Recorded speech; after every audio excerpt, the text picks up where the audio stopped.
Olá, sejam todos bem-vindos a mais um Pode Adoçar! A nossa convidada tá achando engraçada a nossa entrada. Estamos aqui com mais uma convidada nesse episódio do Pode Adoçar. Hoje nós estamos com a professora Camille Rabelo. E uma coisa que ela sempre fala que é Camille com 2 L's e Rabelo com 2 L's, né? Ela faz questão de reforçar isso, né? Provavelmente já teve o nome escrito errado diversas vezes, né, Camille? Na realidade, primeiro... Seja muito bem-vinda. Obrigada. Faça as honras da casa. Seja muito bem-vinda ao nosso Pode Adoçar. Obrigada, é um prazer estar aqui. Inclusive, hoje eu percebi que eu vi e venci. Que eu acho que quando a gente é convidado para um podcast é porque a gente venceu na vida. Zerei, pronto, já participei de um podcast. E ainda teve o nome corretamente mencionado. Na realidade, eu não ligo muito para essa questão do nome, não. É porque geralmente quando as pessoas vão preencher algum formulário, algum cadastro, alguma coisa, eu digo Camille Rabelo Ramos e as pessoas falam, Camille com 2 L's? E Rabelo, como é que escreve? Facilitando a vida Aí das eu pessoas. já acelero, entendeu? Automaticamente você já diz Camille com 2 L's, Rabelo com 2 L's e pronto. Muito bom. Camille, muito obrigado pela sua presença aqui no nosso podcast. Fiquei muito feliz aqui em você ter aceito o convite, o desafio de ficar frente a frente com o Gustavo e com a Carol. Não chega a ser um desafio, mas eu imagino que é um desafio para algumas pessoas assistirem, né? Porque é tudo sem açúcar, né? E aqui pode adoçar. Aqui pode adoçar. Que bom. Então vamos adoçar. Qual é o princípio do pode adoçar? Aquele Gustavo sem açúcar do Instagram, aqui é adoçado. Entendi. Aqui você tem paciência. Aqui eu tô com a Carol, aqui é mais leve, aqui é um bate-papo descontraído. Então sinta-se em casa, relaxa. Pode adoçar. Bora lá, então. Camille, conta pra gente um pouquinho da sua história, pro pessoal conhecer. Eu sou nascida e criada num reino distante. Os alunos sabem que eu sempre brinco com isso, porque eu moro, gente, num lugar muito longe. Chama Itaipuaçu. Vocês não têm ideia de como é longe. E aí, fui nascida e criada lá. Estudei sempre em colégio público. Sou filha de pais funcionários públicos. Então, assim, nunca tive uma condição financeira abastada, mas também a gente nunca dormiu com uma conta para pagar. Graças a Deus, meus pais sempre foram organizados financeiramente. Mas eu vivia muito naquele mundinho ali do interior, de praiana, que não sei o quê. E eu não tive pais que ficavam muito em cima de mim. Você tem que estudar, você tem que fazer uma faculdade, você tem que se formar. Eu nunca tive isso. Tem essa coisa cultural, né? Não. A minha mãe, ela queria muito que eu trabalhasse. Então, quando eu fiz assim, sei lá, eu devia ter uns 12 anos, minha mãe comprou um monte de bijuteria, um estojo, aí eu levava, vendia, tomava calote. Então, já fui criando. Já foi empreendendo ali. Já fui, né? Daquele jeito. Mais perdendo do que ganhando. E quando eu cheguei no ensino médio, eu cheguei a repetir por falta. Eu era terrível. Eu era uma aluna terrível. Gente, contando os segredos. Os filhos da Camille que não escute isso. Não, mas eles sabem, eu não os engano. Eu conto tudo e falo, não vai por aí, porque eu conheço esse caminho.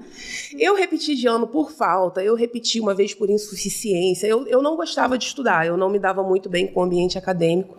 Eu fui realmente uma adolescente terrível. Rebelde. Fui terrível. Eu matava aula pra ir pro bar, beber, jogar sinuca, entendeu? Viajava pra Lumiar, vivia em Lumiar. A única coisa que eu não fiz, e eu tenho maior paz de espírito de falar isso, eu nunca usei droga. Droga, assim, droga ilícita. Que a minha mãe dizia o seguinte pra mim: se eu fosse presa, eu permaneceria presa, que ela não ia lá me soltar. Então eu tinha pavor de me envolver em qualquer coisa que fosse ilegal. Agora, tudo que você comprasse na padaria, eu usava. Então eu bebia, fumava, mas as coisas de padaria, gente. Entendeu? Tudo legalizado. E viajava muito pra Lumiar, gostava de curtir a vida e tal. Com 18 anos eu casei. Já conheci o Marco, casei com o Marco. Eu casei muito antes de pensar em fazer faculdade. E eu tava bem, eu tava feliz. Aí, nessa época, minha mãe arrumou, cara... Sabe feirinha de artesanato? Minha mãe arrumou uma barraquinha na feirinha de artesanato e me botou pra fazer umas coisas assim, tipo artesanais. Eu sempre fui bem criativa, então eu comecei a vender lingerie e eu personalizava as lingeries. E foi um maior sucesso na época, assim, sabe? Era antes da era do sex shop. E era muito engraçado, que eu botava uns dizeres muito engraçados. Ela fazia o próprio sex shop. Né? Fazia o meu sex shop. Foi a precursora do sex shop. Foi, né? Não existia na época. Não, pelo menos em Itaipuaçu não tinha sex shop. Foi o primeiro sex shop de Itaipuaçu. E aí, é óbvio que não deu certo, não curtia muito aquela coisa de vendas, né? E comecei a trabalhar na prefeitura da minha região. Quando eu comecei a trabalhar na prefeitura, era o quê? Indicação política. Então, eu gostava muito do trabalho que eu desempenhava. Eu era, sabe o mata-mosquito? Vai na casa dos outros, mata-mosquito? Caça-dengue. Mata-mosquito da dengue. Agente de controle de endemias. De endemias, ACE, exatamente. E sim, foi muito legal. Primeiro porque eu trabalhava no meu bairro. Você achava legal? Muito, Gente, muito. eu já trabalhei no IBGE. O meu primeiro concurso, minha primeira aprovação foi pro IBGE para ser recenseador. Eu achava terrível ter que bater na casa dos outros e entrar na casa dos outros. Eu gostava porque tinha aquela coisa de relacionamento.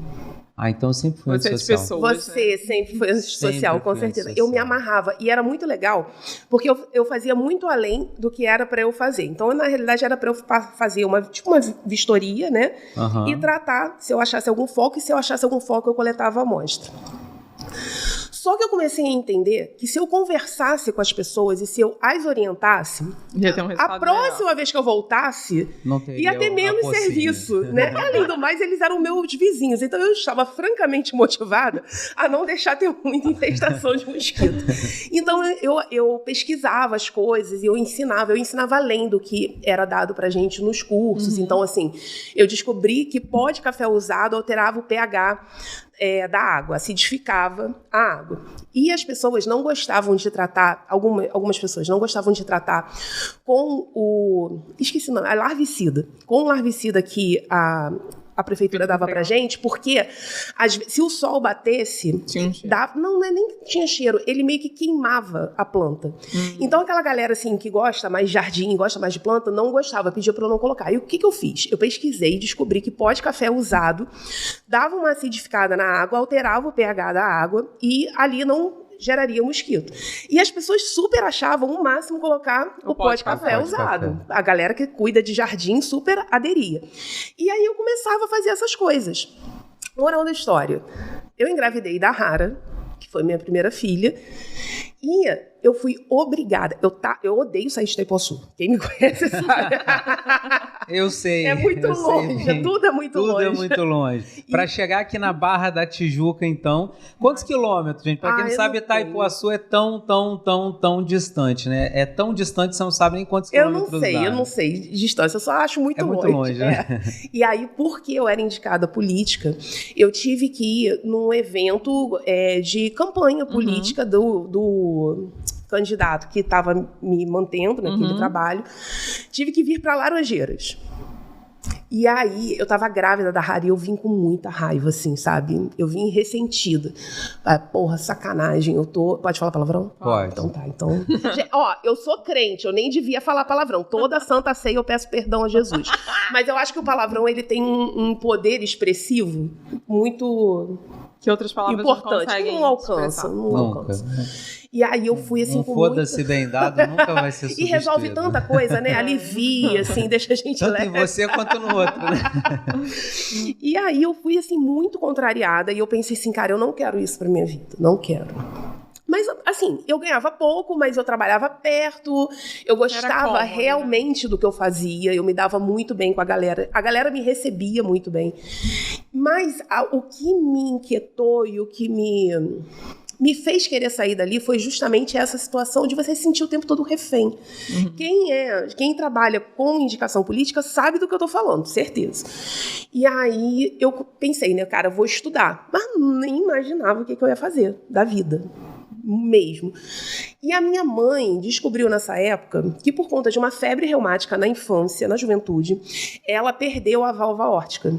Aí o que aconteceu? Ela internou no Instituto Nacional de Cardiologia para fazer essa substituição. Então fez cirurgia de peito aberto, foi um drama. E assim, o prognóstico dela era complicado, porque ela tinha uma série de problemas.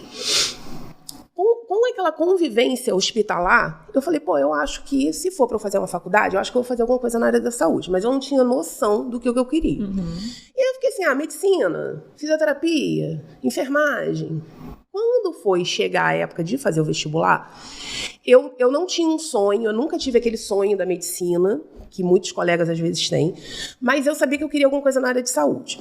E aí eu fiquei calculando questão de custo-benefício, né? E pensei assim, cara, eu vou fazer o vestibular para enfermagem, porque eu acho que para medicina eu não passo.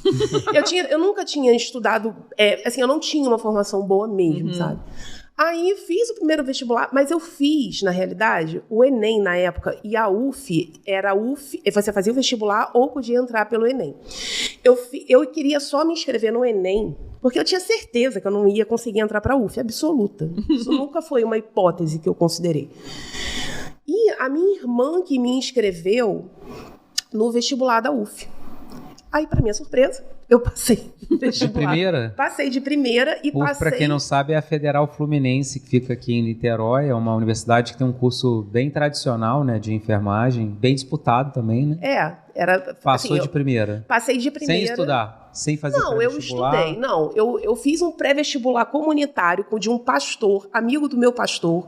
Enfim, eu estudei. Mas eu não tive um ano de preparação, não tive toda a matéria. Aquela bagagem toda que você vai trazer. Não, de jeito nenhum, não tinha mesmo. Para vocês terem uma ideia, o meu ensino fundamental era num colégio municipal. Todo ano a gente terminava o ano, mas não terminava o livro. Ah, eu também. Todos os anos do meu ensino fundamental. Aliás, eu nem sabia, porque eu fugia da aula, eu fugia para jogar bola. Eu sabia que eu não estava aprendendo tudo, sabe? E tipo... eu tinha muita noção da minha insuficiência em termos de conteúdo, sabe?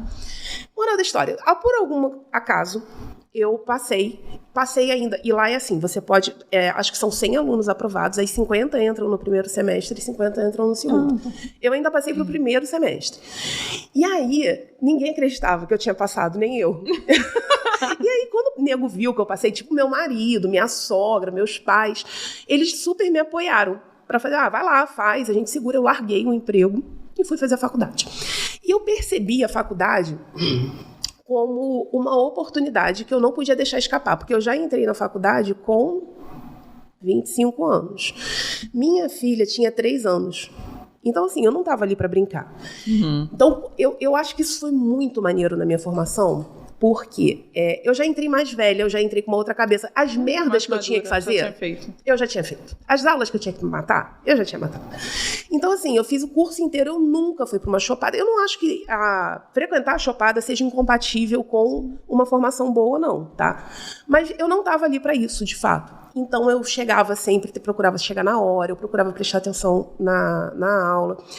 E eu percebia, observando os outros, que eu entrei com muita deficiência de conteúdo.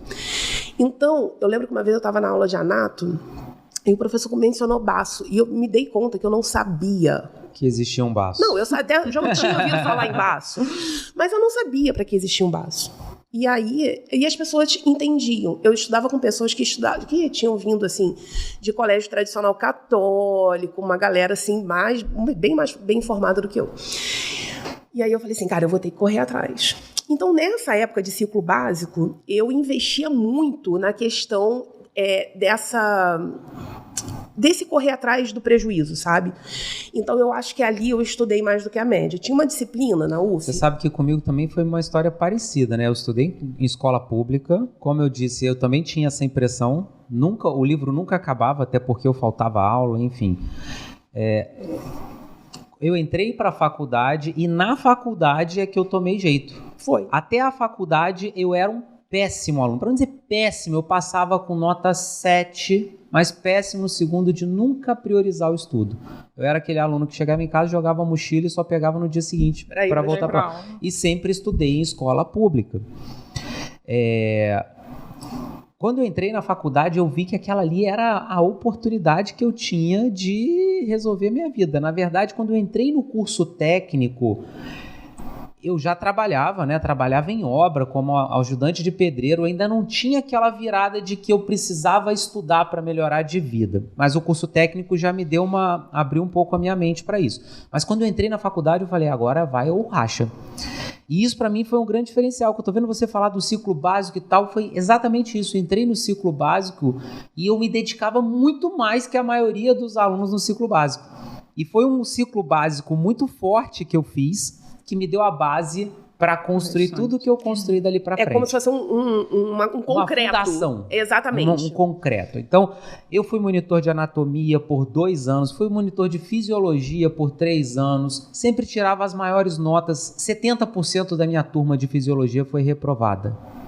Dentre os 30 que sobraram, eu era sempre o 01, o 01, o 01. Então, assim, enquanto a galera zerava a prova, literalmente, tirava 1, 2, eu tirava 9. E estava ali batalhando para tirar o 10. E essa base que eu construí ali no ciclo básico foi justamente o que fez a diferença na minha profissão e faz até hoje. Com certeza. Até hoje. O meu raciocínio, a forma como eu consigo enxergar e fazer conexões... É tudo consequência desse investimento lá no início da faculdade. Exatamente. Foi a virada. Foi exatamente o que você falou. Ali eu percebi que era a minha oportunidade de mudar de vida. Então eu tinha que fazer mais que todo mundo.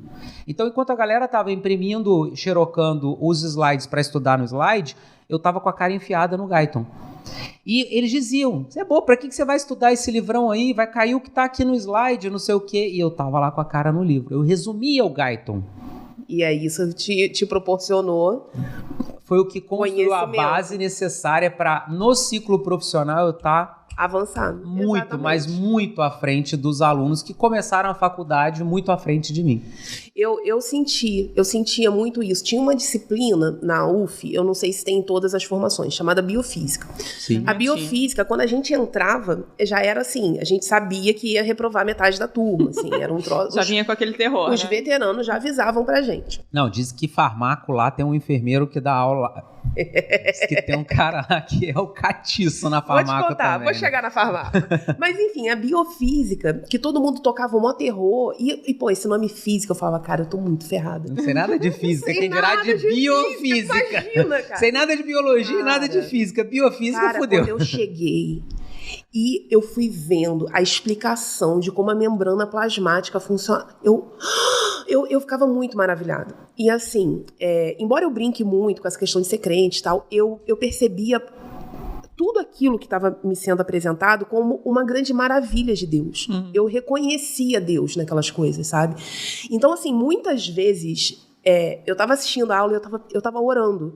E eu tava falando, Deus, como é perfeito. E a gente não faz a menor ideia. Como funciona. Então, tipo assim, como que o complexo de Golgi pega aquele conteúdo e os fosfolipídios se reúnem em volta e encosta na membrana e é o mesmo fosfolipídio. E aí eles invertem de posição para poder exocitar aquela partícula. Enfim, eu ficava francamente maravilhada com aquilo. Então, assim, nem era sacrifício, para dizer a verdade. Eu tinha muito prazer e era uma coisa assim de espanto, de maravilha, sabe?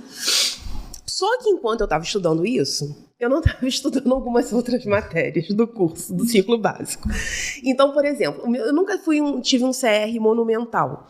Porque eu, às vezes, tirava nota boa, tinha um bom desempenho nessas disciplinas que eu brinco que eu sou boa de orgânicas, né? Então, assim, vai fazendo aquela cascata e com setinha, tipo algoritmo, e aí eu vou raciocínio bem. Mas quando chegava, assim, saúde coletiva, eu lembro... Muito emblemático isso. Da primeira vez que o professor de saúde coletiva virou e falou assim: a saúde é direito de todos e dever do Estado. Quando eu ouvi aquilo, eu cheguei assim para trás e eu pensei assim, não faz sentido na realidade. E eu olhava para os lados e tava todo mundo assim. E eu pensava como dona de casa. Eu pensava, eu não posso virar e falar que eu vou proporcionar alguma coisa de maneira irrestrita para os meus filhos. Porque dinheiro é um recurso escasso.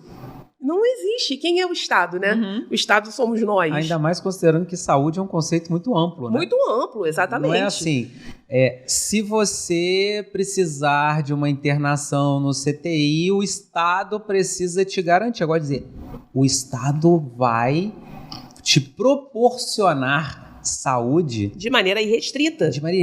É o que eu sempre digo, o SUS é lindo, pena que não funciona, né? O SUS é lindo. E assim, eu até torço, eu até entendo a paixão que as pessoas têm, né? Respeito, não discuto, mas aquilo eu lembro que foi muito emblemático. E eu olhei para aquilo e eu falei, não é aqui que eu vou investir energia. Então eu não mandava bem. Até nisso nós somos parecidos. Eu também odeio SUS e saúde pública justamente por falas como essa, que são mantras. São mantras inquestionáveis.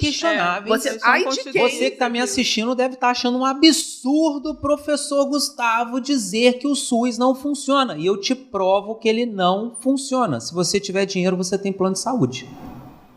O melhor plano de saúde é o SUS. Por que você tem um plano de saúde? Exatamente. E por que quando tá pra vencer o plano de saúde, você corre lá pra pagar? Desespera, porque você sabe que se você não pagar... Não tem tanta confiança no SUS assim, né? Então, o SUS é lindo, o SUS é muito lindo no papel, é muito lindo na academia, é muito lindo no discurso das pessoas. O problema é operacionalizar. Ideologicamente muito lindo, e de fato o SUS é o melhor plano de saúde do mundo. O melhor programa de saúde pública do mundo é o SUS.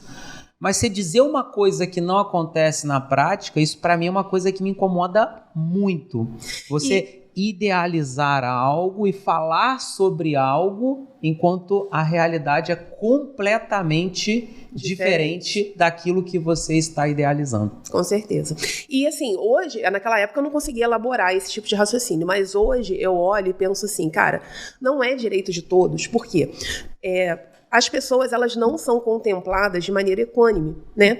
A partir do momento que pessoa... Nunca será. Não é nem incompatível. Assim, mas nós temos que lutar para... Não, nunca serão, porque é incompatível. O modelo já fale. O modelo papel, é falido. A partir do momento que ele sai do papel, ele já sai falido. É impossível financiar um modelo de saúde... Como está lá. Como está posto. Eu tenho que garantir a saúde, entendendo todos. Saúde como um conceito extremamente complexo, de todos.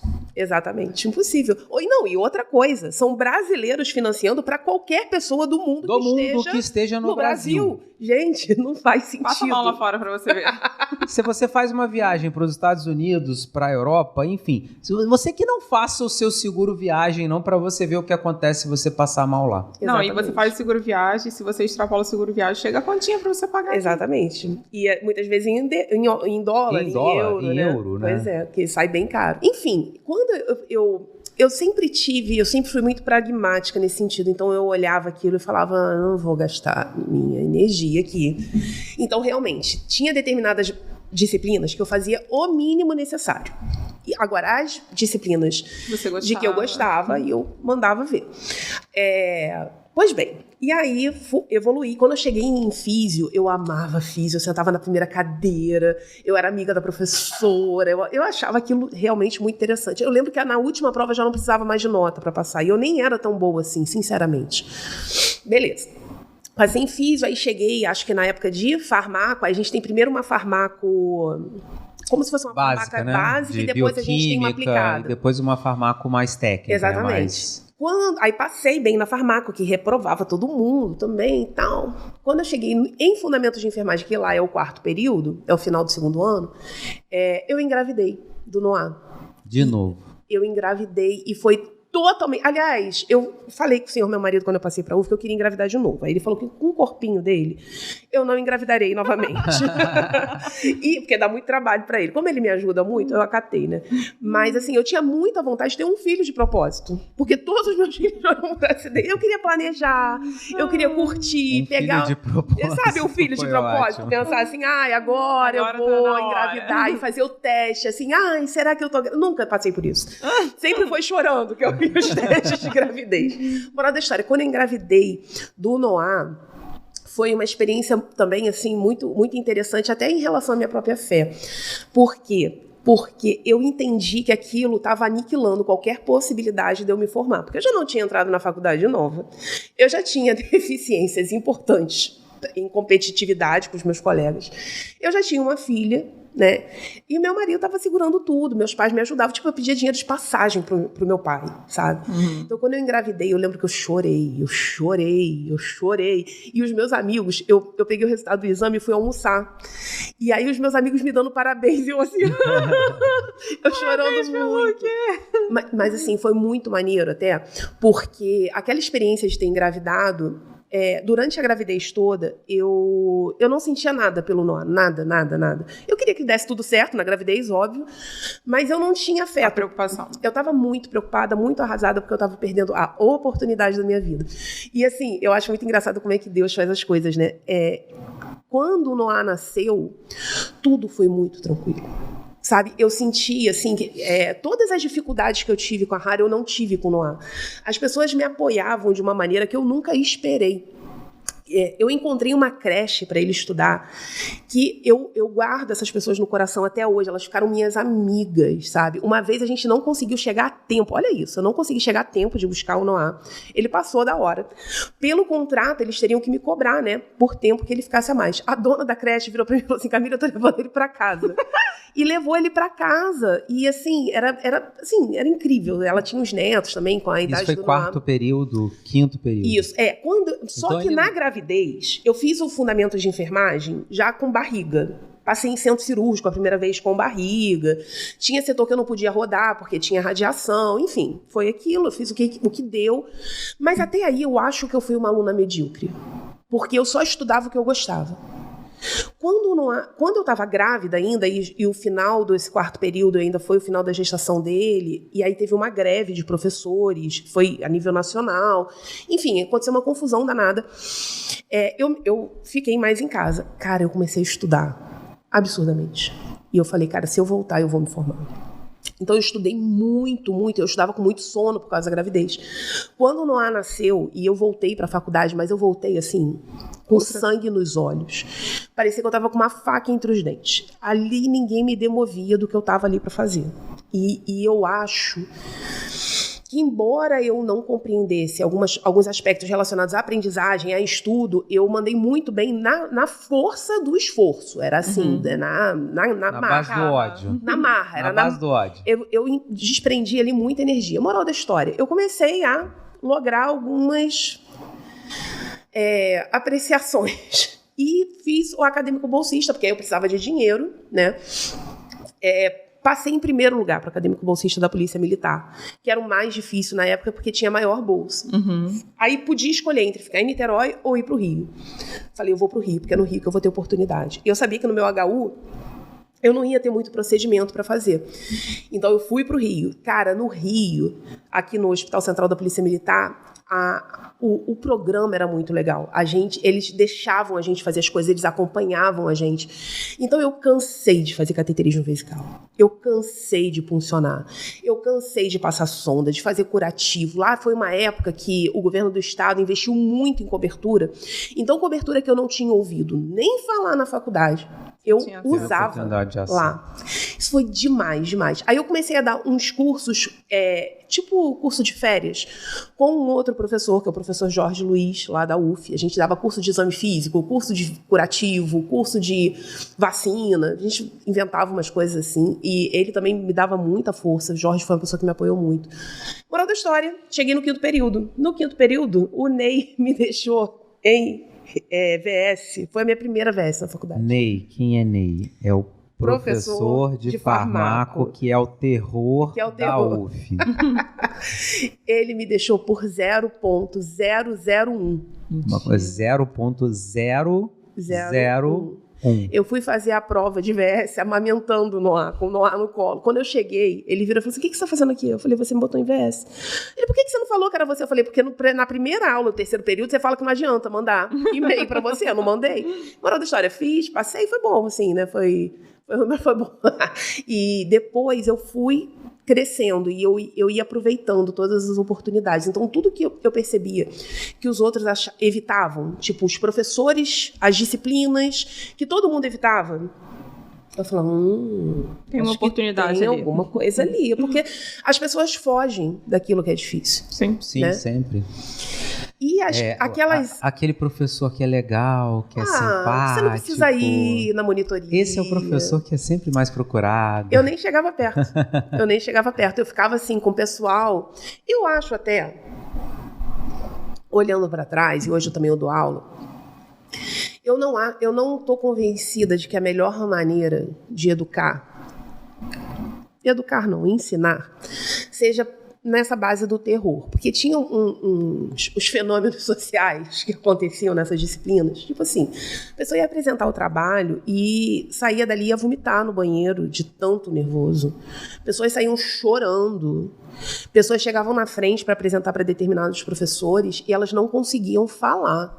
Então, a gente sabe que não tem pedagogia nisso. Não tem, não tem um propósito. Você não está gerando aprendizagem, você está gerando terror, né? Sim. No entanto, o nível de cobrança era tão alto que você tinha que entregar muito. Então, eu acho que também foi muito bom para mim. E foi muito bom para lidar com pressão. Porque cada dia era uma ordem diferente e você... Assim, as coisas muito de doido. Moral da história, formei. Que ano? 2015. Chegamos na formatura uma hora depois? Uma hora depois. Formei. Quando eu formei, me caiu o mundo, assim, diante dos meus olhos, que eu falei, eu não tenho condição de fazer prova para residência. Mas aí você já tinha essa visão da residência? Já. Desde a faculdade, você já tinha esse desejo? Foi um acadêmico bolsista? Não. De onde surgiu esse desejo da residência? Na realidade, foi influenciada pela turma que eu perdi quando eu engravidei. Porque a galera que era uma turma boa, antes de você e foi pra residência. Entendeu? Entendi. E aí eles me falavam, olha, você tem que ir pra residência. E aí já começa, né, Vim? Vamos fazer um mestrado. Olha aqui, você pode adiantar... No 9º período, que é o último... A gente podia adiantar a matéria de uma pós. Sim. Sabe? Enfim, e aí tinha toda essa coisa. Eu até me sentia um pouco confusa, mas eu confiava muito na galera que andava comigo da minha turma anterior, que já estava na residência, e eles falavam, sai disso, vai para residência. E aí eu mirei no INC, né?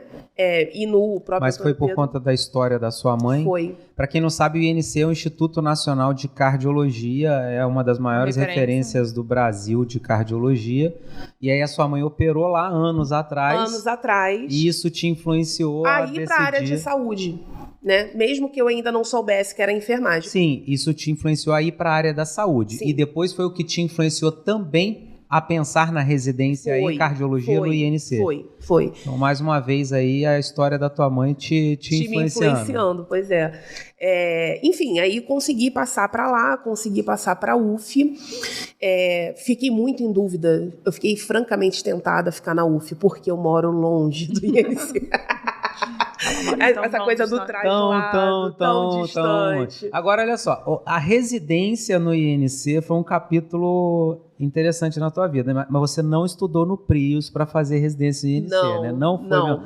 E quando começou a sua história com o curso Prius? Porque a Camille foi nossa aluna, tem uma história aí confusa aí. Tem um nó nebuloso, tem um nó aí com o Prius. A história da Camille com o Prius é uma história peculiar, né? A Camille não se preparou para residência com a gente. Não. Né? Fez outro curso. Fiz outro curso. Passou na residência do INC. Muito provavelmente os alunos que recomendaram a residência para ela foram nossos alunos. Na realidade, a sua primeira turma rodava enquanto eu fazia esse outro curso. Eles eram da minha turma. Então, assim, Isamara... Foi minha aluna. Foi sua aluna. Então... Ela era da minha turma, ela formou junto comigo. Kelly. Muito Kelly. Braga. Lembro bem. Muito provavelmente as pessoas que te indicaram fazer residência eram meus alunos. Aí ela foi fazer residência, foi estudar no outro curso, né? Fui estudar no outro curso. Já não suportava o Gustavo desde essa época? Né? Nessa época eu não te conhecia. Não, você abriu a turma, eu já estava matriculada na outra. Na realidade, eu fiz uma prova e ganhei uma bolsa de 100%. Porque, detalhe, eu tinha guardado todo o dinheiro do acadêmico bolsista para bancar um curso preparatório. Para residência. Para residência. E aí eu passei nessa prova do bolsão. Não precisou usar o dinheiro. Não usei o dinheiro, gente. Olha, para uma pessoa pobre. Começou a residência com a poupança. Imagina como é que terminou a residência. Foi muito bom. Enfim. Aí você foi... Beleza, fez a residência e tal, foi pro INC. E onde é que entra o Prius aí nessa... Conta pro pessoal aí como é que foi a história com o Prius. Quando eu estava terminando o R1, saiu um burburinho que o TRF, que é o Tribunal Regional Federal, da 2ª região, que é aqui do Rio de Janeiro e do Espírito Santo, ia abrir uma prova que teria vaga para enfermagem. E aí eu olhei assim, eu falei, olha, se há uma chance de eu largar a residência, é por esse concurso. E isso foi assim... 2017. Na realidade, isso foi no final de 2016. 16. O concurso foi em 2017. E eu lembro bem, porque eu faço aniversário em novembro. E aí, eu tava assim, faço, não faço? Poxa, se houver uma chance de eu passar, talvez não devesse, né, assim, deixar escapar, tal. Aí o meu pai, nessa época, virou pra mim e falou assim, o que você quer de presente de aniversário? Opa! E eu vi uma propaganda sua, e eu lembro que a própria Kelly, a Isamara, e elas eram alunas que se destacavam, Sim, assim, sim. na UF, né? E elas falavam muito bem, eu falei, acho que eu vou fazer esse curso. E me inscrevi, mas eu não li a proposta do curso, eu não conhecia o Prius, eu não conhecia você, eu não tinha simpatia nem antipatia. Eu acreditei na indicação dessas minhas colegas. E comecei a fazer o curso. Presencial. Começou a conhecer A peça. o Gustavo sem açúcar. E aí, eu tinha uma noção de que para passar em concurso, você tinha que saber linha por linha do que estava no edital. Aí Camille levantava a mão na aula e perguntava com o edital na mão assim, professor, essa linha aqui você vai dar que hora? Que momento que você vai dar essa linha aqui, número 353? Cadê isso aqui no material? Eu tava olhando aqui o edital e a linha tal eu não encontrei aqui no material. É óbvio que você tá zoando e você não lembra, mas isso aconteceu. Tá. O que acontece? Eu realmente estava zoando, mas é verdade. Foi uma das primeiras... Aliás, acho que foi a primeira aula. Foi de ADM com você. E você terminou a aula de ADM. Aí terminou a aula. Acabou. Eu falei, tá faltando. Cadê as 5.360 páginas aqui das referências que ele não contou? Mas foi exatamente isso. Exatamente isso. Eu não vou mentir, foi isso que aconteceu. E aí, eu fui pegar o contrato. Porque eu não sou de chegar com o pé na porta. Eu fui pegar o contrato pra ler o que eu tinha assinado. Quando eu li... Eu fiz o cálculo do karma negativo de cancelar o contrato. E eu falei, não vale a pena cancelar. Mas eu não fiquei pela específica. Eu fiquei pelo direito. Porque ia cair dinheiro direito. Eu estudo em casa, já que ele não tá me dando. Ele não vai me dar, eu vou lá ler e as vou 5.370 páginas de administração em casa, já que ele não vai ler pra mim. Fazendo residência. Eu tava no final do R1, tá? Só que eu dei uma sorte danada que no final do R1 eu passei na CME. Na CME, você tem muito trabalho no começo e no final. É o descanso do residente, né? Eu só ficava estudando. E aí, eu fui fazer outro curso. Então, eu fiz residência e 2 cursos. E 2 cursos. Gente, que pessoa perdida. Que pessoa perdida, muito, muito. O que aconteceu? Não deu certo. Assim, eu consegui a aprovação. Eu até fui classificada, porque eles iam classificar todo mundo que aprovasse, mas eu passei, acho que em 7º ou 8º lugar. Tipo, não deu certo. Milhares de pessoas, ela passou em 7º. Não, mas, poxa... e uma coisa muito emblemática que aconteceu, que eu acho que vale a pena mencionar, é o seguinte. Que ela me odiava. Não. Teve uma pessoa que virou pra mim e falou assim, Camille, eu lembro desse dia. Sabe um dia que você tá, assim, sensibilizada? Eu tava, assim, de cabelo em pé, que eu tinha que estudar muita coisa. Essa pessoa virou pra mim e falou assim, Camille, você acha que esse concurso, Camille, vai chamar, Camille? Isso aí é carta marcada. É a velha história da carta marcada. Né? Isso aí é conhecido de alguém. Quem vai entrar nessa vaga é o conhecido de alguém. E quem passou foi uma amiga sua, Foi minha inclusive. melhor amiga da época da faculdade. Passou e que foi convocada. Era realmente conhecida de alguém. Então ela foi beneficiada. Ela é conhecida sua, né? O pistolão dela era eu. Você botou ela no... Botei. Só não se colocou, né? Pois é, fiquei lá atrás. Enfim, quando terminou o curso e eu fui falar com você, eu lembro que eu falei assim, eu vou dar um feedback. Eu tava chateada com você. E aí eu escrevi um textão numa mensagem de WhatsApp. Mal criado. Cara, nem foi tão mal criado, não. Mas eu fui bem incisiva, sabe? Quando eu quero ser antipática. Então eu fui falando tudo que eu pensava a seu respeito. E no final, eu pensei assim, cara, se mandar assim também é escroto. Porque você só criticar por criticar, isso qualquer um faz. Aí eu fiz, tipo assim, 3 sugestões pontuais que poderiam corrigir o seu erro.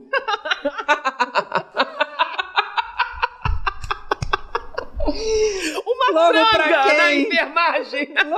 R1, residente R1 nunca fez um concurso na vida. Queria me dizer que eu tinha que dar as 5.437 páginas do material de administração, porque estava no edital. Eu terminei assim, sugiro que 1, 2 e 3. Olha.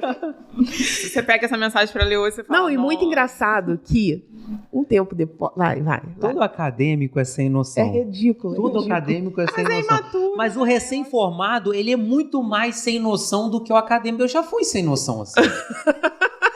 Eu me lembro de uma história lá no INC, que a gente fez uma merda lá, o grupo de residentes fez uma merda que eu nem lembro qual era, senão eu teria contado, mas eu realmente não lembro. Acho que a gente faltou pra ir pra algum evento e não avisou ninguém. Tipo, alguma merda dessas de residente, né? Fomos chamados na divisão de enfermagem. Divisão de enfermagem do Instituto Nacional de Cardiologia de Laranjeira, muito antes da Isa. A Isa era plantonista do pós-operatório, na época eu era residente. E aí tava lá os grandes figurões, eu não vou citar os nomes, mas os grandes figurões de um lado, eram uns 4 ou 5. Era um figurão que quando o pessoal fugia, ele ia pra rua e gritava? Também, ele também então já tava. sei. Ele é só um dos figurões. Estavam todos os figurões do INC de um lado da mesa, do outro lado da mesa, todos os residentes R1, assim, que não tinham onde enfiar a cara e o touro comendo, pau comendo. Pá. Terminou o pá. Eu falei, olha só, eu sou enfermeiro igual a vocês. Meu Deus. Quem vocês acham que são pra estar falando assim comigo? Porque eu sou enfermeira igual a vocês. Tenho porém em tudo, tá? Tenho porém igual a vocês. É uma extrema, é o auge. É muito tipo, eu me lembro deles me olhando assim, um olha pro outro assim. Vou nem discutir com você. Acho que não vale nem a pena discutir com essa criatura. Deixa aí. Observa o fenômeno. Foi o que eu fiz com a Camila. Observa o fenômeno e deixa passar. Mas o recém-formado, ele é mais sem noção, mais idiota que o acadêmico. Porque o acadêmico é idiota porque ele acha que aprendeu os fosfolipídios da membrana celular, ele acha que ele sabe mais que todo mundo. Então, o acadêmico pegou o porém, pronto. São alguns marcos, né? Dá licença, na Blitz, dá licença, que eu sou enfermeiro. Passei de biofísica, eu sou foda, eu sou pesquisador, eu sou cientista, né? Peguei o meu diploma e tenho corém, eu sou enfermeiro, eu tenho nível superior e tenho corém. Ele se acha o melhor de todos os seres por conta disso, né? E aí é meio mais ou menos assim, né? Você mandou as 3 sugestões. Respondeu. Eu respondi. Ele responde. Eu respondi, foda-se. Não. Você falou assim, preciso de um tempo, Dane-se, seu idiota. Preciso de um tempo para digerir. Eu falei isso? Falou. Olha como eu sou bonzinho quando eu quero, viu? Eu lembro dessa mensagem. Você lembra? Você lembra que eu te mostrei depois? Ele me mostrou. Depois, agora. Olha, a audácia. Isso aqui. Aí ele pegou os pontos depois e falou, isso aqui a gente pode melhorar. Isso aqui é muito sem noção. Isso aqui é dane-se. Dane-se. Que ele sempre faz isso. O Homem-Aranha, dane-se. Não é dane-se. Mas eu não vou falar. Aí você me mandou a mensagem, eu respondi, vou pensar. Preciso de um tempo pra... Eu lembro que você falou, preciso de um tempo para digerir e nunca mais me respondeu. E você acha que eu ficava te seguindo, te xingando? Também não. Porque eu não entendo, sinceramente. Por que o hater... É porque ele não é hater. Porque ele não é hater, ele é apaixonado. Ele é apaixonado. Eu falava mal de você. Mas eu amo as pessoas que falam mal de mim. Não tem nada que impacta mais na vida de outra pessoa do que falar mal. Eu falava mal de você. Sabe por quê? Quando você fala mal de mim pra outra pessoa, aquela pessoa vai procurar saber quem eu sou. Vai ter curiosidade, né? Vai ter curiosidade. Então, quanto mais você fala mal de mim, mais as outras pessoas têm curiosidade de saber quem eu sou. E às vezes essas pessoas vêm e percebem que o idiota da história é quem tá falando não sou eu. Aliás, na maioria das vezes é isso que acontece. Quando o pessoal fala mal de mim em grupinho de WhatsApp, eu adoro. Não, mas gente, olha só. Falem, eu sei que não é o seu caso, mas ó, eu vou falar pra minha audiência aqui. Falem muito mal de mim em grupinhos de WhatsApp. Mandem prints. Falem, olha só que cara escroto, que cara arrogante, que babaca, que não sei o que. Um grupo tem 200 e poucas pessoas. Dessas 200 e poucas pessoas, pelo menos umas 100 vão procurar saber quem é. E muito provavelmente uns 70% a 80% desse grupo vai te achar idiota e vai me achar Concordar foda e com vai você. comprar o meu curso e vai começar a me seguir. Não, vai mas eu virar não meu falava cliente. mal de você em grupo, não. Era assim, as pessoas do Era meu um a um, né? convívio... Você fazia uma coisa Não, mais as pessoas do capilarizada, meu né? convívio, por exemplo, a Era um Vanessa... hater capilarizado. A Vanessa era minha colega de residência. Então a Vanessa sabia que eu não gostava de você, Olha entendeu? só, gente, ela Mas não gostava era de uma mim. coisa que eu me apresentava pras pessoas e falava: oi, tudo bem? Meu nome é Então, Camila, eu eu vou odeio falar o Gustavo. Ele não gostava de mim. Mas eu não gostava mesmo, não. E aí, um dia, eu tô em casa. Olha como é que o mundo Cara, dá volta, gente. Jesus essa história, humilha muito, essa história cara. é muito boa. Jesus humilha muito. Jesus humilha muito a gente. Essa história... Eu não sabia que ela não gostava de mim. Eu não sabia mas que eu ela também- falava aquilo- mal de mim. Ah, Hã? você não fez a correlação da mensagem. Não, eu não sabia. Pra mim, Passou. aquilo ali, eu nem lembrava. Ô, Camille, aluna, lá em 2017... R1! Falando que eu tenho que dar aula Como? lendo o Como? edital com todas as páginas do livro, porque faltou a página 3.473, que você não falou o último parágrafo e tal. Eu, na verdade, literalmente só observei o fenômeno naquela época. Provavelmente eu fiquei puto, é a primeira reação. Provavelmente eu olhei ali o que eu sempre procuro olhar, mesmo nas críticas sem noção, o que a Carol falou é verdade. Mesmo você mandar uma crítica completamente sem noção. Uhum. Primeira coisa é o ódio.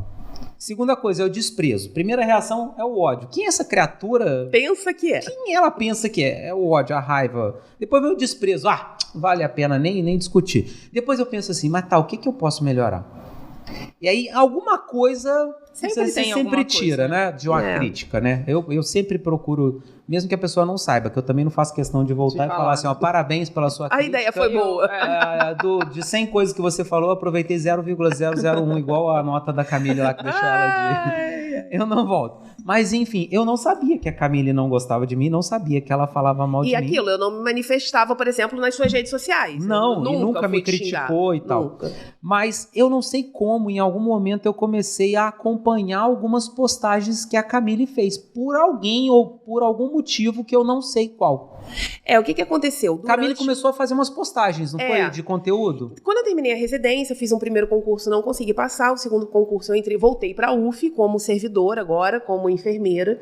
E aí eu fui chamada no final de 2019. Camille fez, só para o pessoal entender, Camille fez faculdade na Universidade Federal Fluminense, que tem um hospital universitário chamado Hospital Universitário Antônio Pedro, em Niterói, terminou a faculdade, fez residência, depois ela fez o concurso público para ser enfermeira estatutária na UF, no Hospital Antônio Pedro. Na verdade, realidade, você nem na é UF. no Antônio Pedro, tem eu várias sou da universidade. unidades, você é da universidade. Isso. E esse concurso foi 2000 e só o pessoal 18, entender eu a acho. temporalidade da 2018. coisa. 2018. Foi depois dessa mensagem, desse textão Foi. que ela Essa me mensagem mandou foi e início tal. de 2017. Então, você já estava mais ou menos na UF ali quando você começou a produzir conteúdo, né? Ou o que estudando para a UF. Não, eu tava... O meu perfil era fechado.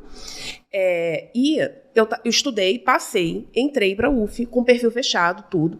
E, inclusive, eu sempre tive uma posição mais conservadora em relação com a posição vigente dentro da universidade brasileira.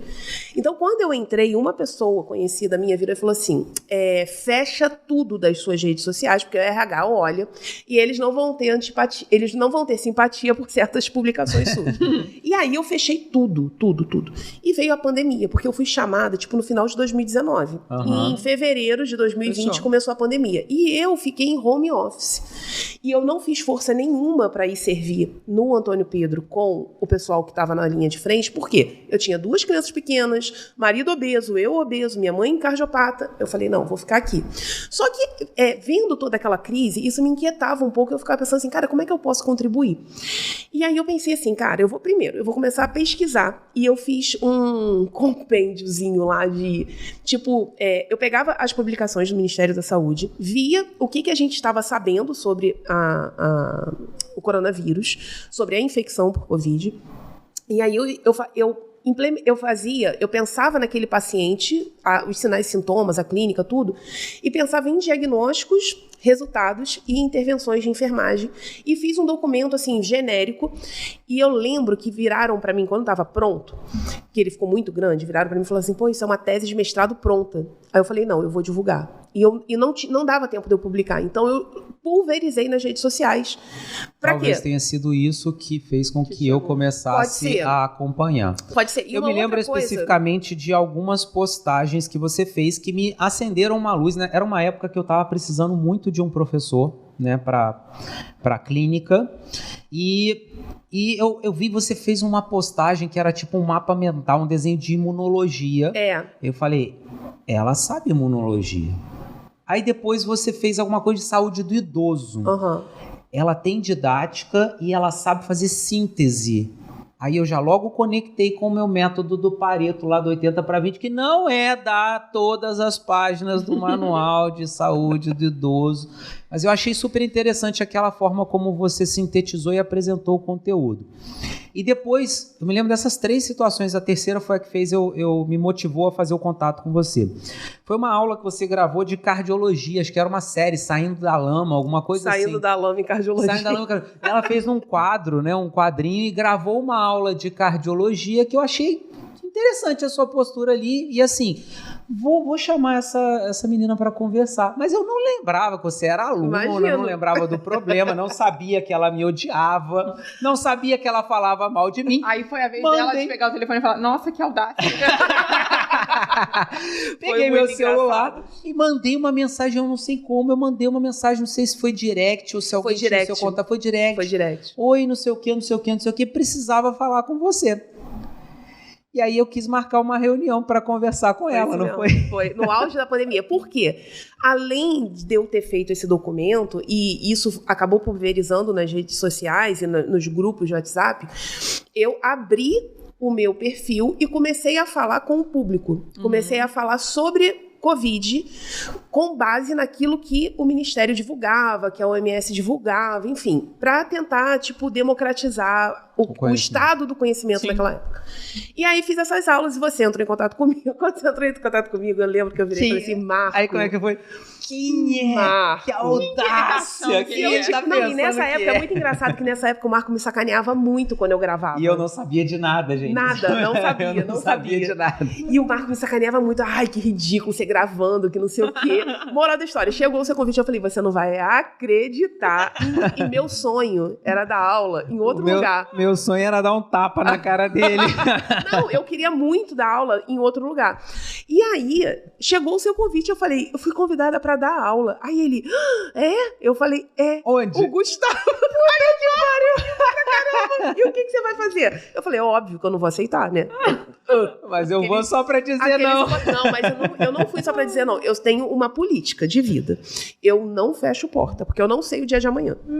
Aí, eu aceitei fazer a videochamada. E eu assim, será que ele lembra? Porra, se ele lembra, ele é muito cínico de me chamar pra trabalhar lá. Enfim, a gente fez e eu fui com 3 desculpas pra te recusar. Pronta já pra dizer não. Ela já veio com 3 não. Eu tinha 3 desculpas. A primeira era que... Aí eu pensei assim, eu vou falar que eu só dou aula de fundamentos ou de cardio, porque ele que dá aula de cardio, ele não vai me dar aula de cardio. Óbvio que ele não vai. Aí tinha um outro que era em questão do tempo, que eu não tenho disponibilidade. Eu não tenho tempo pra você. E tinha alguma terceira, aí eu dei a primeira desculpa, você falou assim, ótimo, eu preciso de alguém pra dar aula de cardio. Aí eu pensando, fudeu. Minha primeira desculpa já falhou. Já perdi a primeira desculpa. Perdi na primeira. Aí, a segunda eu só dou aula se for aula de cardio. Ótimo, cara, essa que eu quero dar. Olha que petulância. Aí você aceitou. Aí eu fiquei assim, aí eu dei a segunda desculpa. Vamos pra segunda desculpa. Que eu acho que era alguma coisa relacionada à agenda, que eu não ia ter tempo. Aí você, não, eu te ponho só nas turmas de sábado. Aí o sábado eu já tinha falado com você que eu trabalhava de segunda a sexta.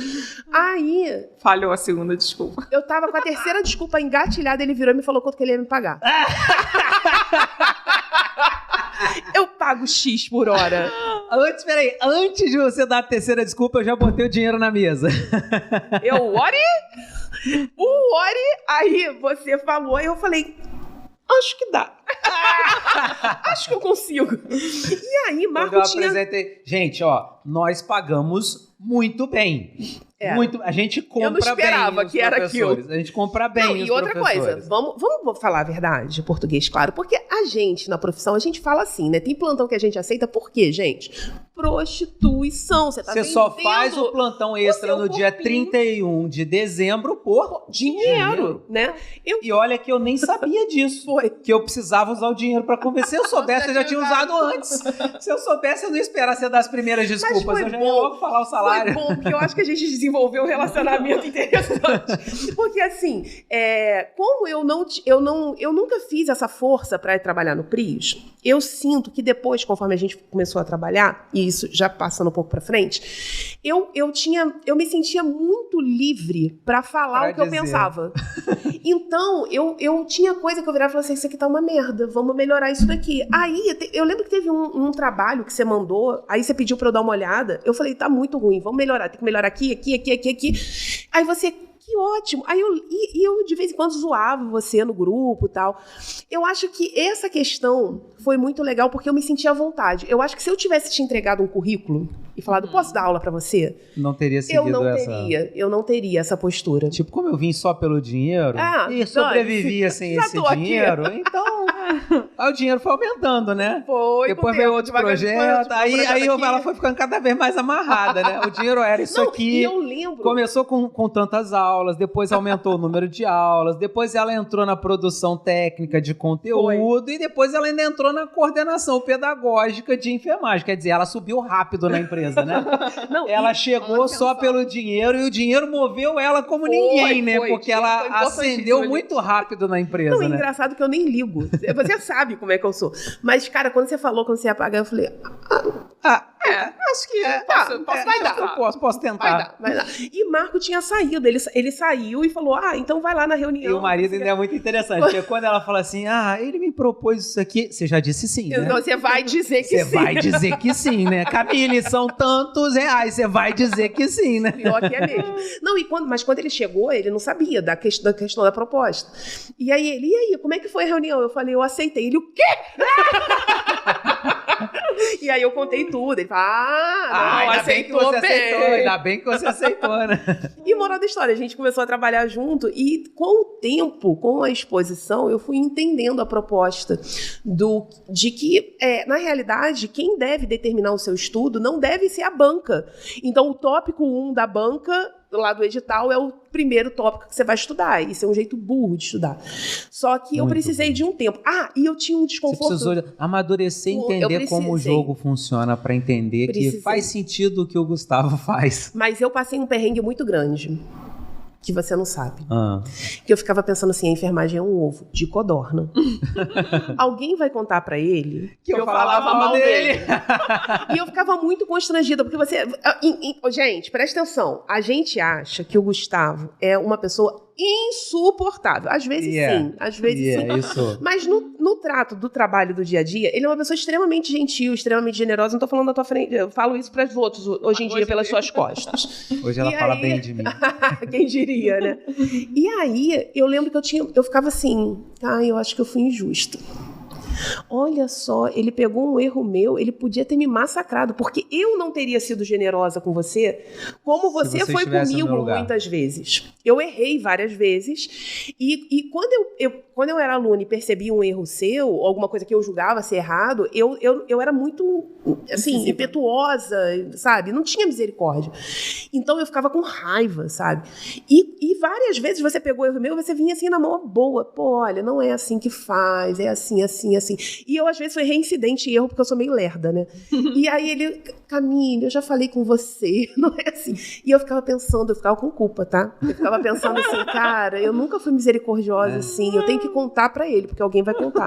Aí um dia, eu esperava uma oportunidade, mas não surgia.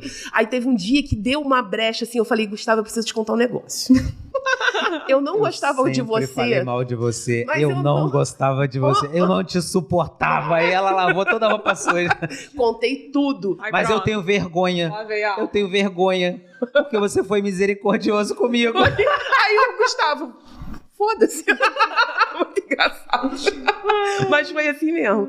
E assim, a gente foi desenvolvendo o trabalho, né? E eu tenho uma característica no trabalho, né? Nas minhas relações de trabalho, eu tenho uma característica muito forte de querer desenvolver o melhor das pessoas, né? Eu trago isso da minha trajetória na gestão, tanto no serviço público quanto no serviço privado.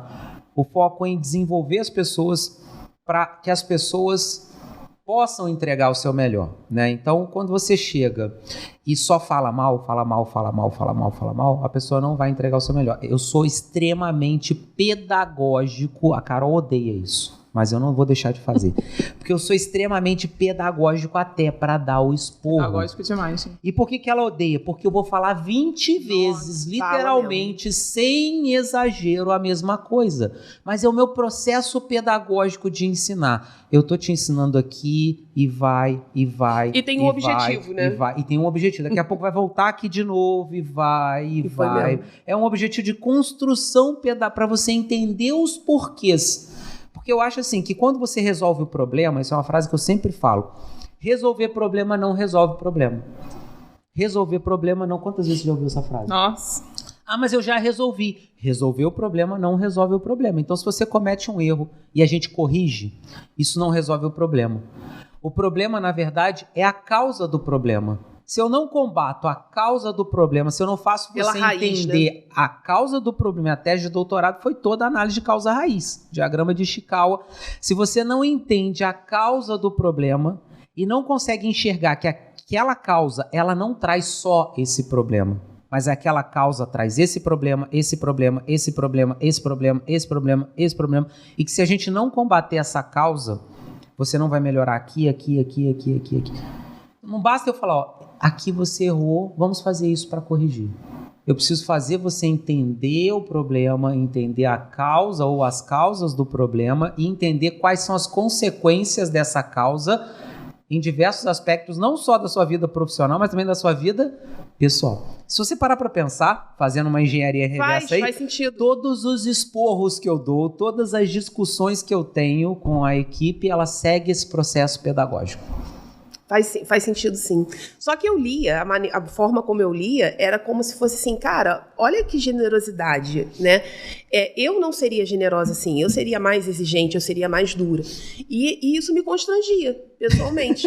E eu ficava, era como se essa tapa na cara. Metodologia fosse, assim, uma acusação sobre aquilo que eu fiz no passado. E eu penso, eu Mas isso a sua autocrítica. É a minha autocrítica. Em relação ao seu julgamento.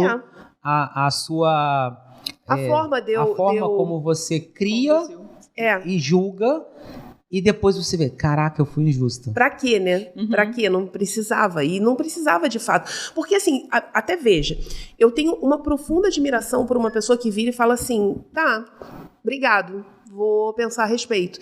Eu admiro muito o nego que pede desculpa.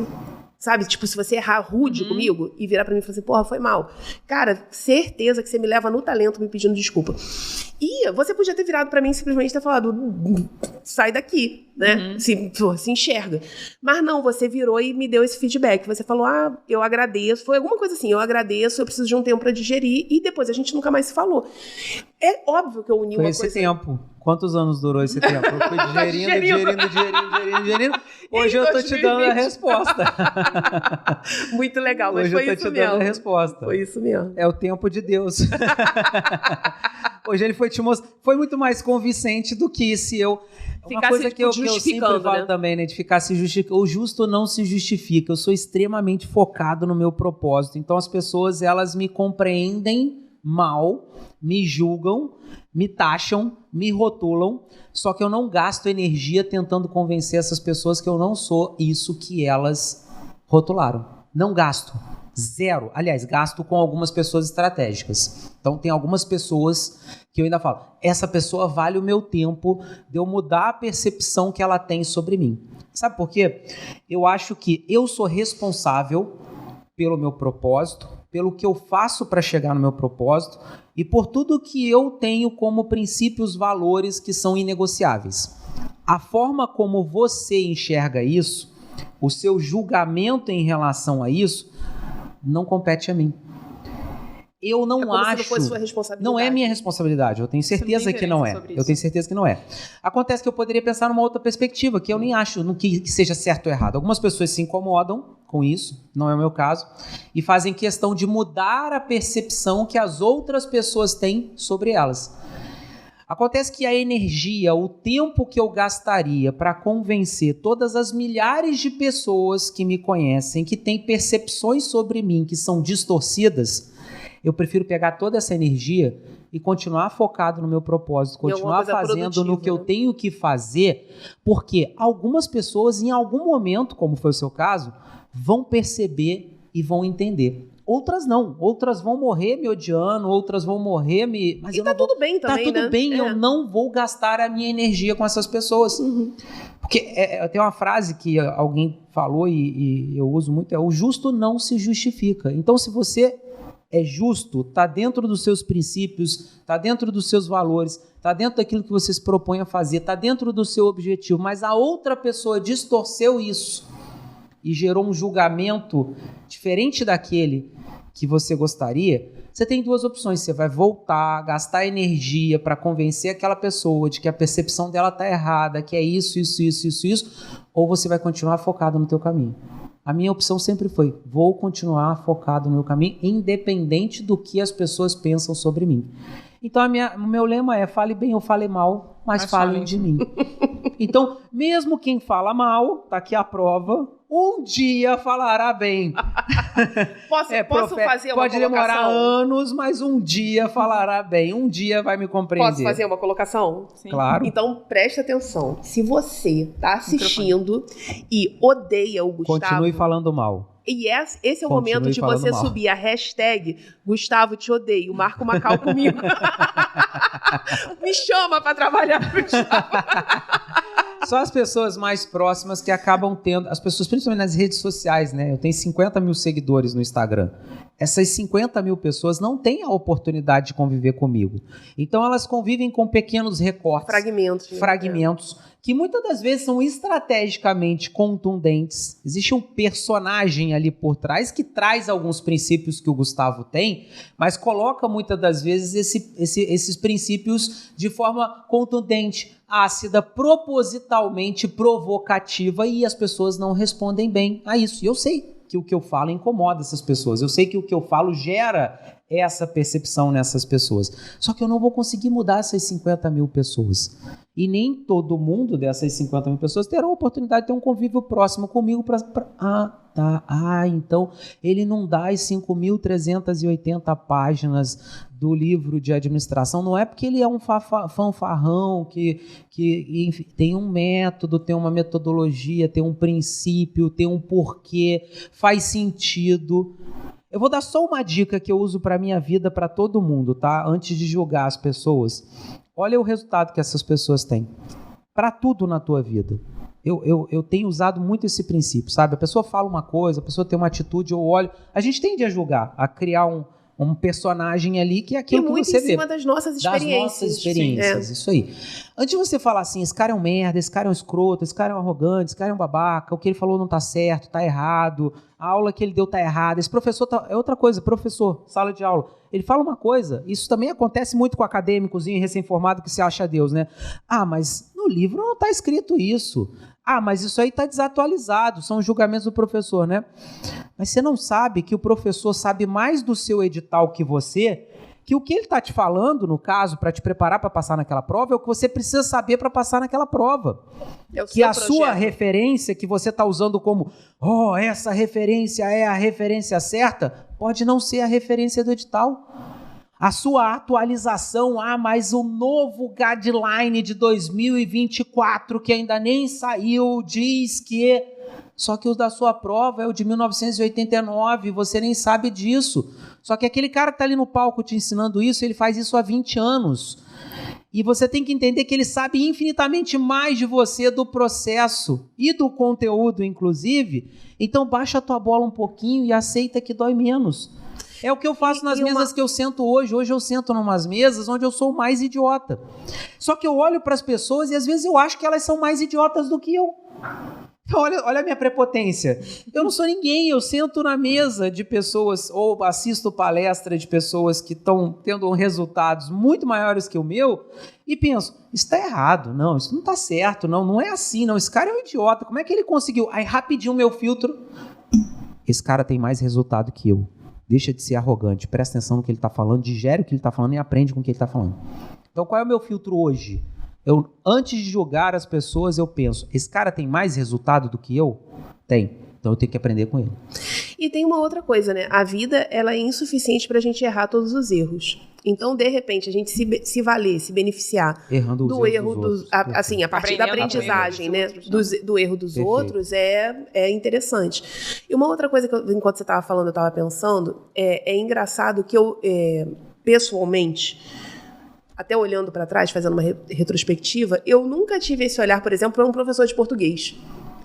Né? Eu acho que a gente é muito duro e mais exigente com quem é um par nosso, né? Então, eu percebo com mais facilidade esse tipo de coisa, porque era um edital para enfermeiro, mas de repente eu não estava questionando o cara que estava dando aula de português ou o cara que estava dando aula de direito, justamente porque, como você ignora de maneira muito mais pronunciada, você acaba acreditando. Então, você tem fé no cara do português, você tem fé no cara do direito, e no cara da enfermagem você fica cheio de firula, que é uma bobagem, né? Eu me lembro até que você me contou uma vez, quando você contou essa história, né, comigo, você falou teve uma outra história marcante na tua vida também, quando você foi acadêmica bolsista, que um enfermeiro de lá, que é muito bom, mas que foi o primeiro contato que você teve com ele, e ele falou para você que o eletrocardiograma V1 e V2 era quarto espaço intercostal.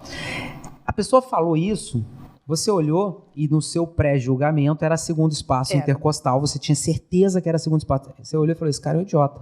Não vou ouvir mais nada do que esse cara. Não preciso aprender mais nada com esse cara, porque ele falou para mim que V1 e V2 é quarto espaço intercostal. Nesse caso, você até estava errada, né? Depois você reconheceu, caraca, eu aprendi errado. Então, lá na faculdade, o idiota foi quem me ensinou lá na faculdade, não o cara da vida que me ensinou certo. E eu achei que o cara da vida que poderia contribuir muito mais comigo era um idiota, porque eu aprendi errado na faculdade. E ao invés de você estudar e ver quem está certo e quem está errado, você criou um pré-julgamento daquele enfermeiro da polícia. E a partir do momento, gerou um bloqueio. Não aprendo nada com essa pessoa. Exatamente. Que ela está errada. E eu acho até que existe a possibilidade de errar. Eu posso errar. Você vai fala rápido. Aqui é segundo espaço, você confundiu. Isso não quer dizer que, mesmo se aquela pessoa tenha cometido um erro, não quer dizer que ela seja um completo idiota. Que ela erre tudo. Com certeza. Basta você olhar para o resultado da pessoa. Você é acadêmico de enfermagem. Presta atenção. Você é acadêmico de enfermagem. Quem é o acadêmico de enfermagem na fila? Você que é acadêmico de enfermagem está me assistindo, você não é nada. Ninguém. Você é um zero à esquerda. Se coloque na sua posição de zero à esquerda e aprenda com pessoas que têm mais resultado que você. Para de se achar o Deus do conhecimento, porque você não é ninguém. O cara é oficial da Polícia Militar do Rio de Janeiro, passou num dos concursos mais disputados que existem. Aquela prova, acho que foi em 2010 essa prova. Um dos concursos mais disputados que existem. O cara tá lá, é oficial da Polícia Militar do Rio de Janeiro. Você é um acadêmico de merda e você tá julgando o cara e tá falando, eu não aprendo nada com ele porque eu sei mais que ele. Falou. E na verdade você estava errada, né? Mas mesmo que ele estivesse errado, o resultado dele grita. E eu lembro, assim, que ele não era bom só na teoria, não. Ele abordava determinados assuntos, por exemplo, escala de Kilby-Kimball, foi uma situação emblemática. Prognóstico de AM, pós-IAM. Exatamente. Que ele falou e ele ficou muito surpreso, porque eu sabia, mas eu só sabia porque eu gostava de cardio e tantas outras coisas, de gastro, por exemplo, que eu ignorava. E teve uma situação prática que eu levei para a vida, que foi com ele, que foi uma passagem de sonda numa paciente feminina, muito idosa, que a gente sabe que é bem mais difícil de passar. E ele chegou do meu lado e ele falou, como que você vai inserir esse catéter? E aí eu descrevi para ele e ele falou, não, você vai fazer assim. E ele me maceteou, ele falou, olha, você vai introduzir pelo orifício da vagina com a ponta apontada para cima e o catéter... A anatomia muda no idoso. Vai progredir e vai refluir urina. E eu não acreditei nele, porque eu não via o orifício, né, de introdução. E aí... Eu obedeci. Sabe quando você obedece assim? Juro por Deus. Eu obedeci assim, vai dar errado, vai Vem contaminar. esse cara do eletro errado de novo, querendo me Vai. ensinar a passar catéter vesical. Vai contaminar e ele vai se ferrar. Cara, progrediu. Eu falei, tá na vagina. Progrediu, refluiu. E eu fiquei com aquela cara de idiota. E a partir dali... Foi mais um tapa que você tomou da vida. Eu nunca mais errei um cateterismo vesical em mulher. Nunca mais. Esse cara acrescentou algo na tua vida. Nunca esqueci. E é justamente o cara que você julgou. Que eu ignorei. Que eu, ignorou. E estava ignorando, inclusive. Quanta coisa eu devo ter perdido? Quanta coisa você... Essa frase foi ótima, hein? Quanta coisa você perdeu nesses anos que você me odiava? Nossa, caraca! Há quanto tempo você trabalha comigo e quanto você aprendeu nesse tempo? Olha quanto você poderia ter aprendido nesse tempo todo que você me achava um idiota. Pois é, acontece, né? Faz parte, né, do aprendizado. Eu adoro. Camille, infelizmente o nosso tempo está estourado. Foi uma pena. Fala aí, pessoal. O papo tava tão bom. Eu queria falar sobre outros assuntos, mas de repente a gente deixa para uma segunda parte do nosso podcast. Vamos finalizar o nosso Pode Adoçar hoje. Nem foi tão adoçado assim, né? Eu falei algumas verdades aqui, mas foi legal. O papo foi legal, gostei. Foi sim, fluiu. Principalmente porque todo mundo vai saber que ela me odiava. Gente, hoje Camille é coordenadora pedagógica de área em enfermagem. Ela tá assumindo a coordenação pedagógica que era minha. Olha só como o mundo dá voltas, né? Ela está assumindo a coordenação pedagógica que era do professor Gustavo Dias. Foi um duplo carpado na minha história. Duplo carpaccio. E hoje tem uma função super estratégica no curso PRIOS, é professora de várias disciplinas, dá várias aulas. É uma pessoa que também nos ajuda muito na questão pedagógica, né, de planejamento de estudos, de estratégias de estudo, tem alguns projetos nesse sentido, os alunos se conectam muito com ela por conta disso. É uma pessoa que veio para o PRIOS para somar muito também, então foi ótimo Deus ter colocado essa nossa situação e ter ajustado essas coisas, porque eu acho que da mesma forma que foi bom para você, foi muito bom para a gente. E para finalizar o nosso Pode Adoçar de hoje, deixa um recado aí para nossa audiência na sua câmera, fale com o pessoal aí. Qual o recado você daria para os acadêmicos e para os recém-formados? E para os R1s, que quando vão tomar bronca da coordenação de enfermagem... Bate na mesa e diz, eu sou enfermeira igual você. Se liga mesmo no que eu vou te falar. Todo mundo erra. Você pode pensar aí no profissional que você mais admirar, que você tem assim, no apogeu da sua admiração, ele erra, né? E eu acho que há uma lição que fica, que vale não só para a nossa vida profissional, mas para a nossa vida pessoal e a nossa vida como um todo, é a gente saber que, em primeiro lugar, todo mundo erra, né? Mas que todo mundo tem alguma coisa para ensinar para a gente também. Em 12 Regras para a Vida, o Jordan Peterson, ele diz o seguinte, que considere que quem está falando com você tem alguma coisa para te ensinar, né? E a gente sempre tem a potencialidade de ouvir tudo e reter aquilo que é bom, e ignorar aquilo que é mal. Perfeito. Eu acho que a gente sai muito mais rico quando a gente entende esse processo. Uma salva de palmas! Camille, mais uma vez, muito obrigado por ter participado desse episódio do Pode Adoçar. Espero que vocês tenham gostado do nosso episódio de hoje. E assim a gente encerra mais um Pode Adoçar. Até breve. Tchau.